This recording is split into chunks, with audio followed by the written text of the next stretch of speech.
কলকাতায় বড় হয়েছি, সত্যি কথা বলতে কি কলকাতায় কোনোদিনও মানে আমি যেখানে থাকি সেখানে কেউ কোনোদিনও আমাকে জয় শ্রীরাম বলতে শেখায়নি ছোটবেলা থেকে। কোথায় বাড়ি দাদা? মিঠাপুর वो अलग ही लेवल का बंदा था। না পাক সার্কাস না খিদিরপুর? বরং জয় মা কালী বলতে শুনেছি অনেক বেশি। বাড়ির বাইরে গেলে বড়দের দুর্গা দুর্গা বলতে শুনেছি। আমরা এই কালচারে বড় হয়েছি। আমি ঠাকুরে বিশ্বাস করি না, আমি ঠাকুরে বিশ্বাস করি না। এই যে তুমি কিছুক্ষণ আগে বললে জয় মা কালী শুনেছি, বাড়ি থেকে কেউ বাইরে গেলে দুর্গা দুর্গা বলতো, তুমি ঠাকুরই মানো না? কিন্তু বাকি সবাই তো বিশ্বাস করে, তারা এই কালচারে বড় হয়েছে, বাঙালি এইভাবে বেড়ে উঠেছে। আমাদের এখানে অক্টোবর মাস মানে হলো দুর্গাপূজা। না দাদা, অক্টোবর মাস হলে আমরা দুর্গা পুজো এটা ভাবি না।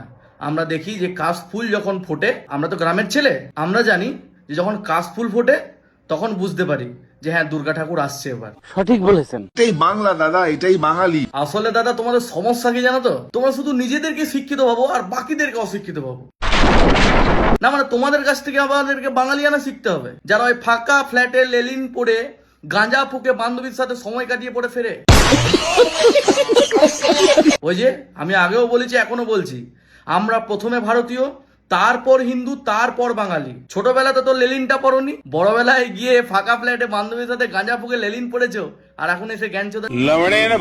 তোমরা যখন ভগবান মানো না তখন ভগবানকে নিয়ে কথা বলার প্রয়োজনটা কিসের? সমস্যা তো এখানেই। তোমরা ভগবানকে মানো না আর ভগবানকে নিয়ে কটূক্তিও করো, কথাবার্তা বলো, কেন? তোমরা তো নাস্তিক, কোনো প্রয়োজন নেই বলার। দয়া করে বাংলার এই কালচারটাকে কেউ নষ্ট করবেন না। তোমরা সেই সব মানুষগুলোকে সাপোর্ট করো যারা বলে যে রাম গরু খায়, রাম দুর্গা পুজো করেছিল। তোমরা সেই লোককে সাপোর্ট করো যারা রেড রোডে দাঁড়িয়ে পড়ে প্রকাশ্যে গরু খায়, সেও কিন্তু একজন বাঙালি। এটা নিশ্চয়ই বাঙালি কালচার নয়, প্রকাশ্যে গরু খাওয়া বা রাম ঠাকুরকে সে গরু খেত এটা বলা। তোমাদেরই লোক যাদবপুর ইউনিভার্সিটির বাইরে আমাদের ওম যে চিহ্ন রয়েছে সেই চিহ্নের উপর পদতলিত করেছে, পুড়িয়েছে, হিন্দুর বিরুদ্ধে নাড়া দিয়েছে ক্রমাগত। কেন বাঙালিরা কি হিন্দু নয়? যারা হিন্দু তারা মা কালীও বলবে, মা দুর্গাও বলবে, জয় শ্রীরামও বলবে, জয় বজরংবলীও বলবে, আবার জয় লক্ষ্মীও বলবে, জয় মা কালীও বলবে, জয় মা সরস্বতী মাও বলবে। তারা ভেদাভেদ করে না। क्या बोलूं मैं इस पे?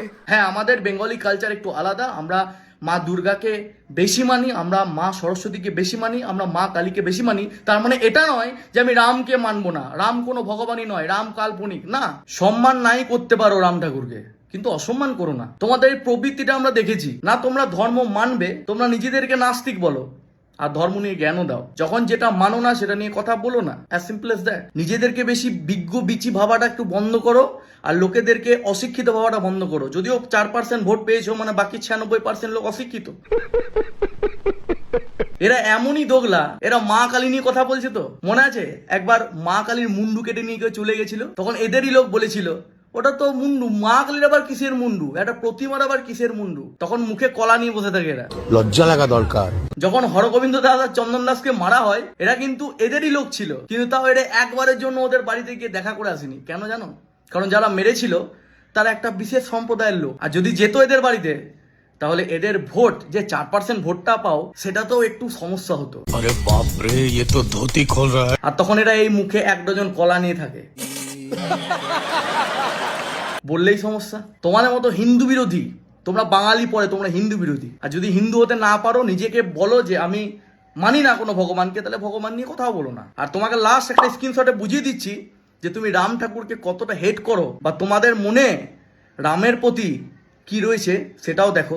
আর last but not least, BJP এসেছে মানে আমাদের মনের মধ্যে থেকে মা দুর্গাকে, মা কালীকে, মা সরস্বতীকে ছিনিয়ে নিয়ে রাম ঠাকুরকে ঢুকিয়ে দেবে, এরকম ভাবনা চিন্তা না মাথা থেকে বার করো। বাঙালির বাঙালিয়ানাকে কোনো বিজেপি, কোনো টিএমসি, কোনো সিপিএম, কোনো মাইকালাল, কোনো পার্টি মারতে পারবে না যদি না বাঙালি নিজের বাঙালিয়ানাকে ভুলে যায়। জয় শ্রীরাম, জয় মা কালী, জয় মা দুর্গা, হর হর মহাদেব, জয় বজরংবলী।